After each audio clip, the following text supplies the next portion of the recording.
welcome back to my vlog. Di sini kita tuh abis praktikum fisika dasar. Nah, jadi hari ini praktikumnya asik banget. Nah, ada yang penasaran nggak kenapa? Karena hari ini kita belajar gaya gesek. Namun, kita cuma nggak berfokus kepada gaya gesek. Tetapi, kita hari ini belajar tentang perpaduan fisika klasik dengan teknologi modern. Asik banget, sumpah. Kalian pikir bidang miring tuh membosankan kan?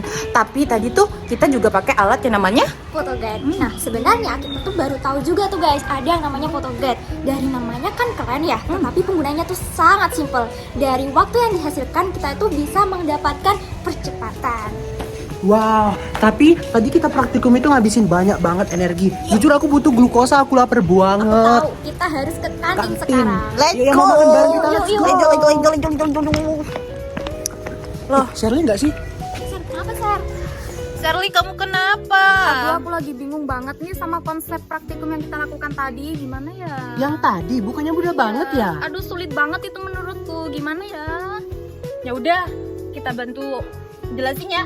Oke. Mau belajar bareng? Mau dong. Let's go kita ke lab. Enjoy. Jadi Sir, untuk melakukan percobaan seperti yang kita lakukan di kelas tadi, kita itu memerlukan beberapa landasan. Nah, di sini kita yang pertama memerlukan yang namanya lintasan bidang miring, Sir.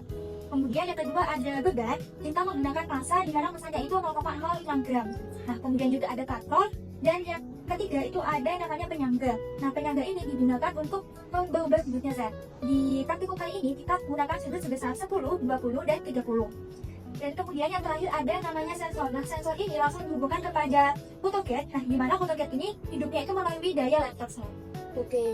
Oh, jadi waktunya tuh kita langsung lihat dari Photogate ini ya? Iya sekali, jadi waktunya tuh otomatis baca di Photogate. Kemudian untuk sudutnya ini kita menggunakan sudut yang berbeda-beda. Betul sekali. Dari sudut yang berbeda-beda ini, kita akan mencari tahu apakah sudut-sudut itu berpengaruh terhadap posisinya ya guys.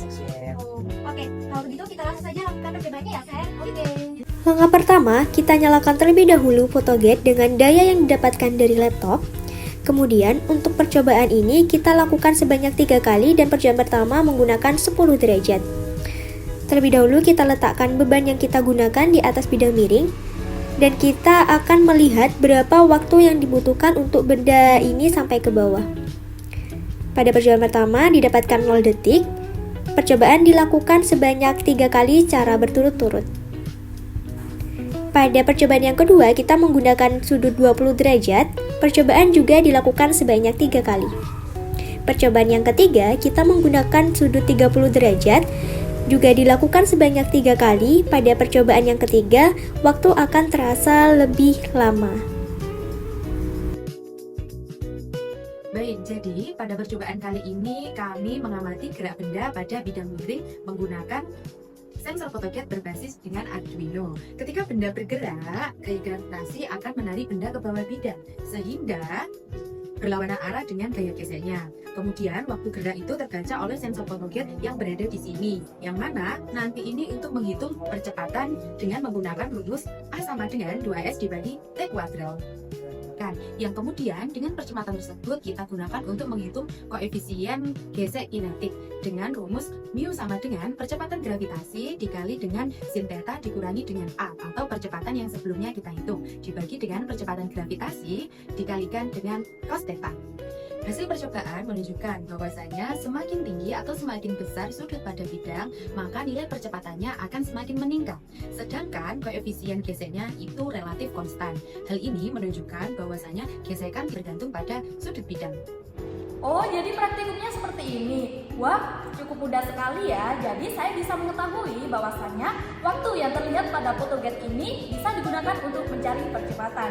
Dan juga sudut-sudut, ada sudut 10 derajat, 20 derajat, dan juga 30 derajat juga mempengaruhinya. Asik bukan belajar fisika bareng kita? Gimana praktikumnya tadi? Mudah, asik, dan menyenangkan bukan? Asik sekali. Karena sesungguhnya fisika itu ditemukan dalam konsep kehidupan kita sehari-hari. Betul sekali. Oke guys, jadi kita dari tim Fortune Universitas Jember. See you next vlog. Bye-bye.